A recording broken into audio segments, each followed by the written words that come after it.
Ah, siku ya wanawake duniani, tafakari ya kina zaidi ya sherehe. Tomix Mbe anasema, hebu tusikize, tusahau shangwe za juu kidogo. Leo si tumaoana kadi, si picha za mitandaoni. Tabasamu za haraka ni makovu yasionekana, ni ndoto zilizobebwa kimya kimya. Ni mamangu aliyetembea mbali na mzigo mgongoni, mtoto tumboni. Ni dada anayeamka kabla ya jua kuokoa sentimo, kulisha ndoto zake.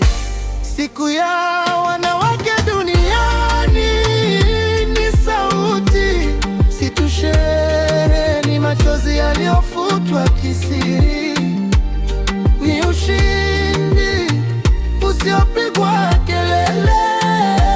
Siku ya wanawake duniani, tunatafakari, tunasikiliza kila mwanamke aliyechoka na kusimama tena. Leo hadithi yake haisukumi pembeni.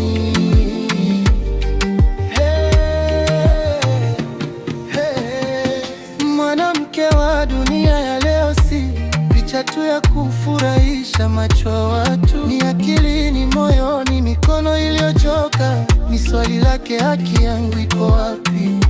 Anapigwa maneno kazini, anakatwa sauti kwenye meza ya maamuzi, lakini bado anainua shingo, anasema, sitasubiri kupewa, nitasimama.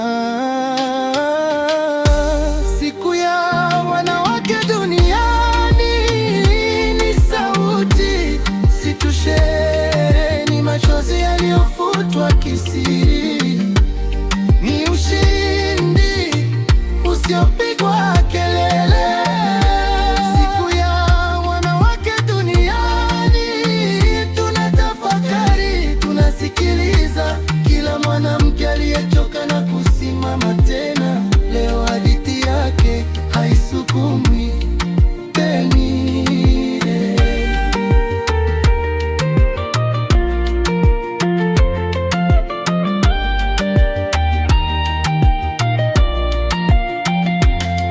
Sauti ya kuzungumza juu ya gitaa tulivu, hatujaja kumbi ili tukucheza, tumejaza mioyo ili tukumbuke.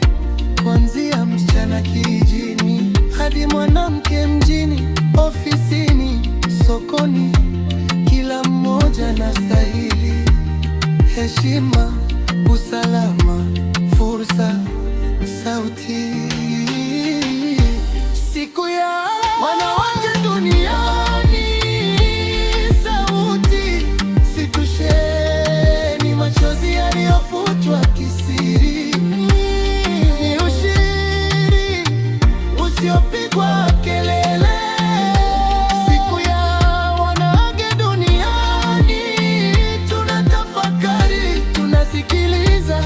Tomix Mbe anatuliza leo, tutawabeba vipi kesho? Si leo pekee.